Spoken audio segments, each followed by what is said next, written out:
500 కోట్ల రూపాయలతో వనపర్తి నియోజకవర్గంలో విద్యాభివృద్ధి హరిజనవాడ పాఠశాలను దత్తత తీసుకుంటున్నట్లు ప్రకటించిన ఎమ్మెల్యే. విద్యార్థులకు స్టడీ మెటీరియల్ పంపిణీ కార్యక్రమంలో MLA Thudi Megha Reddy. Are there in our school? So please shower your blessing to our school. Most welcome.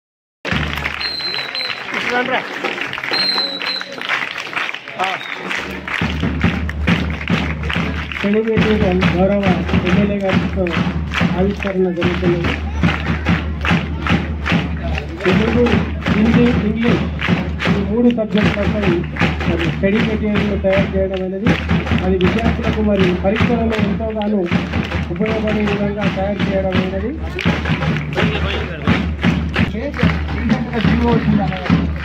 ప్రతి పాఠశాలకు సాధన చేసుకుని అరేంజ్ చేసుకోవాలని మళ్ళీ వచ్చింది.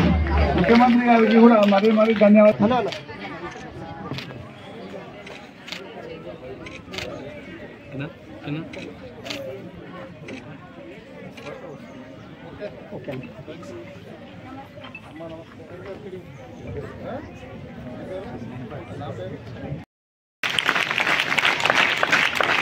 ఉద్యమకారుడు అన్ని పార్టీలను ఏకం చేసి శాంతియుతంగా మనం ఇట్లా చేస్తే తెలంగాణ రాష్ట్రం వచ్చేదానికి మొట్టమొదటి రాజకీయ నాయకులు ఇచ్చిన వాళ్ళు, తీసుకున్న వాళ్ళు, ఉద్యమం చేసిన వాళ్ళు అన్ని ఒక పార్ట్ అయితే దానికంతా రూట్స్ అంటే పునాది మొత్తం పేపర్ వర్క్ తయారు చేసి మనం ఎక్కడెక్కడ నష్టపోతున్నాం, వాటర్లు ఎట్లా నష్టపోతున్నాం, ఉద్యోగాలు ఎట్లా నష్టపోతున్నాం పెద్ద అందరికీ మోటివేట్ చేసి ఎప్పటికప్పుడు మనలకు చెప్పి అలర్ట్ చేసి తెలంగాణ ఉద్యమానికి తెలంగాణ రావడానికి కారణమైన జయశంకర్ సార్కి మనందరం ఒక్కసారి సపోర్టుతున్న.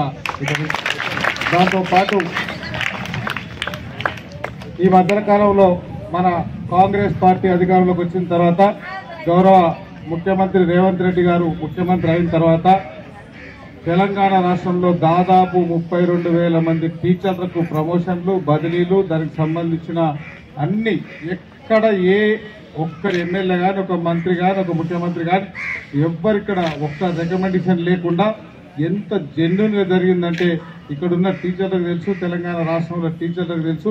గడిచిన 10 సంవత్సరాల నుంచి ఎవ్వరు పట్టించుకోకపోతే మొట్టమొదటిగా మన ఉపాధ్యాయులకు కాంగ్రెస్ పార్టీ అధికారంలోకి వచ్చినాక వాళ్ళకి కావాల్సిన అన్ని ఫెసిలిటీస్, వాళ్ళకి కావాల్సిన ట్రాన్స్ఫర్లు కానీ, ప్రమోషన్స్ కానీ ఇచ్చేసి అన్ని అంటే ఎంత క్లారిటీగా జరిగిందనేది అందరికీ తెలుసు. అదే ఇట్లాంటి చరిత్రలు ఎప్పుడు జరగలేకుంటారు. 32,000 మందికి దాదాపు ఆ 30,000 మంది, 32,000, 62,000 మందికి ఒక్క ఇన్ఫ్లుయెన్స్ లేదు, ఒక రికమెండేషన్ లేదు, ఎవ్వరు ఏలు పెట్టలేము. అంత ప్రశాంతంగా జరిగింది.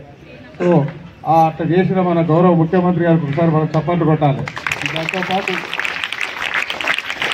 దాంతోపాటు మన ప్రభుత్వం అధికారంలో వచ్చిన తర్వాత ఈ స్కూల్స్లలో మినిమం ఫెసిలిటీస్ అంటే వాష్రూమ్స్ కానీ, వాటర్ కానీ, కరెంటు కానీ, ఫ్యాన్లు కానీ, మినిమం డోర్లు కానీ, కిటికీలు కానీ ఏమేమి ఇబ్బంది ఉందో అని దానికి ఎంబడే డబ్బులు శాంక్షన్ చేపించి ఒక్కొక్క నియోజకవర్గానికి 10 కోట్లు అట్లా 119 నియోజకవర్గాలకు 1,200 కోట్లు రిలీజ్ చేసి పిల్లలకు తెలంగాణలో చదువుకునే ప్రభుత్వ స్కూళ్ళలో చదువుకునే ప్రతి పిల్లలకు కానీ ఎవ్వరికి ఏమి ఇబ్బంది కావద్దని అమ్మ ఆదర్శ పాఠశాల రూపంలో మన స్కూల్ అకౌంట్లలో డబ్బులు వేసేసి కలెక్టర్ గారికి అధికారం ఇచ్చేసి ఏమి ఇబ్బంది ఉన్నా స్కూళ్ళు తెరిచే లోపు తర్వాత ఏమైనా పెండింగ్ ఉన్న అన్ని చేయడానికి డబ్బులు ఇచ్చిన మళ్ళా గౌరవ ముఖ్యమంత్రి గారికి మళ్ళీ ఒకసారి మనం చప్పట్లు కొట్టాలి.